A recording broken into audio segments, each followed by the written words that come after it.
नमस्कार दोस्तों, आशा करते हैं आप सभी अच्छे होंगे। आज हम एक बर्निंग टॉपिक तूफ़ान लेकर आए हैं, क्योंकि ये एक ऐसा टॉपिक है जो इन दिनों काफ़ी चर्चा में है। क्यों?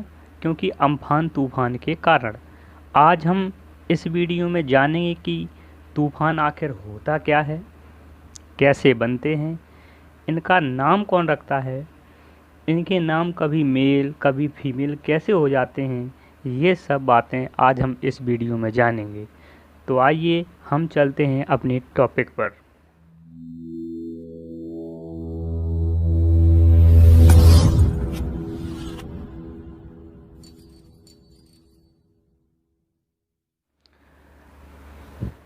तूफान या आंधी ज़्यादातर आंधी गांव में बोली जाती है। पृथ्वी या किसी अन्य ग्रह के वायुमंडल में उत्तेजना की स्थिति को कहते हैं, जो अक्सर सख्त मौसम मतलब गर्मियों में के साथ आती है।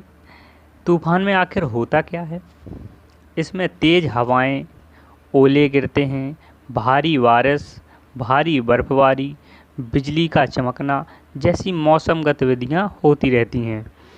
और रेगिस्तान वाले इलाकों में रेतीली तूफ़ान आते हैं।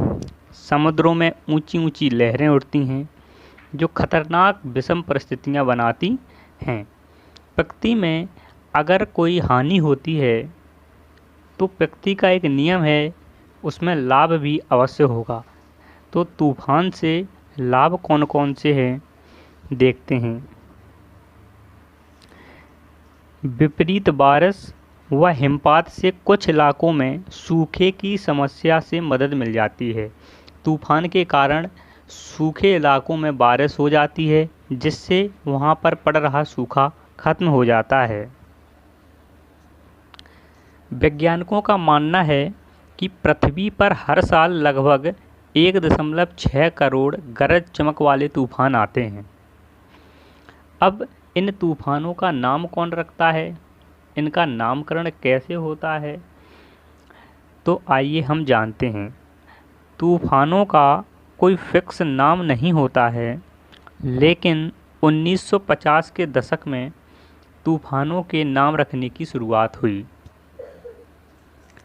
किसी भी तूफान का नाम देने के लिए वर्णमाला के हिसाब से एक लिस्ट बनी होती है, लेकिन उस लिस्ट में Q, U, X, Y, Z से किसी भी तूफान का नाम नहीं रखा जाता। अटलांटिक महासागर और उत्तर पूर्वी प्रशांत महासागर से अगर कोई तूफान उठता है तो वहाँ पर उनके 6 नाम रखे गए हैं। 6 नामों की एक लिस्ट है, जिनमें से कोई एक नाम रख दिया जाता है। अगर वही तूफान अटलांटिक महासागर से आता है तो 21 नामों की एक लिस्ट बनी हुई है, उन्हीं में से कोई एक नाम रख दिया जाता है, जिसमें से हर बार कोई एक देश उस नाम को रखने के लिए फिक्स होता है। अब आपने देखा होगा कि कभी किसी तूफान का नाम मेल से होता है तो कभी फीमेल से होता है। आखिर ये मेल फीमेल का मामला क्या है? जैसे अभी हाल ही में एक अम्फान तूफ़ान आया है, तो उसका नाम मेल से है। और 2019 में एक तूफ़ान आया था फैनी, वो फीमेल से है। आखिर ये होता क्यों है, कैसे होता है ये फीमेल और मेल का नाम?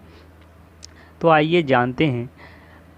अगर जिस सन में कोई तूफ़ान आ रहा है, अगर वह ईयर ऑड है यानी विषम है, ऑड है तो उस तूफ़ान का नाम महिला के नाम से रखा जाएगा। अगर वह इवन है, वह साल अगर इवन है तो उस तूफ़ान का नाम मेल यानी किसी आदमी से रखा जाएगा। एक नाम को 6 साल के अंदर रिपीट नहीं कर सकते। अगर हम 6 साल के अंदर किसी नाम को रिपीट करेंगे तो यह पता लगाना मुश्किल हो जाएगा कि यह कौन से तूफ़ान की बात हो रही है। अगर जिस नाम के तूफ़ान में ज़्यादा तबाही मची होती है तो उस नाम को रिटायर कर दिया जाता है। जैसे कैटरीना कैटरीना तूफान को रिटायर कर दिया गया क्योंकि इसने बहुत तबाही मचाई थी। अब भारत में तूफानों के नामकरण की प्रक्रिया कब स्टार्ट हुई? भारत में 2004 से तूफानों के नामकरण की प्रक्रिया स्टार्ट हुई। Bharat, Pakistan, Sri Lanka, Bangladesh, Myanmar, Thailand, Oman और मालदीव ने नामों की एक लिस्ट बनाकर विश्व मौसम विज्ञान संगठन को सौंप दिया। अब जिस देश की बारी आती है वो देश उसका नाम रखता है। जैसे 2019 में एक फैनी तूफान आया था जिसका नाम बांग्लादेश ने रखा था। अब ये फैनी तूफान, इसका नाम फीमेल है। क्यों? क्योंकि यह 2019 में आया था और 2019 एक ऑड नंबर है। अभी अम्फान तूफान यह बहुत ही चर्चा में है। तो जानते हैं ये अम्फान तूफान आखिर उठा कहाँ से? यह बंगाल की खाड़ी से उठा हुआ तूफान है। अब 2020 में नाम रखने की बारी थाईलैंड की थी,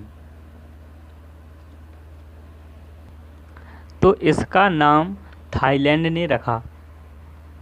अम्फान तूफान भारत के उड़ीसा, पश्चिम बंगाल और तमिलनाडु, इन 3 राज्यों में सबसे ज़्यादा तबाही मचा सकता है। अब एक बात आती है, इन तूफ़ानों के एक ग्रुप होते हैं, उनमें से ये नाम रखे जाते हैं। जैसे अगर अटलांटिक महासागर के आसपास जो तूफ़ानों की लिस्ट है, उन तूफ़ानों को हरिकेन बोलते हैं। और एशिया प्रशांत महासागर के आसपास जो तूफ़ान उठते हैं, यानी जापान के आसपास के जो एरिया है, वहाँ से अगर कोई चक्रवात उठता है तो उसे टाइफून बोलते हैं। और साउथ एशिया, जो इंडिया के आसपास से अगर कोई चक्रवात उठता है तो उसे हम साइक्लोन कहते हैं। भारत की लिस्ट में कुछ तूफ़ानों के नाम हैं, जैसे अग्नि, आकाश, बिजली, मेघ, सागर। और पाकिस्तान की तरफ से जो नाम लिस्ट में दिए गए थे वो तितली और बुलबुल थे।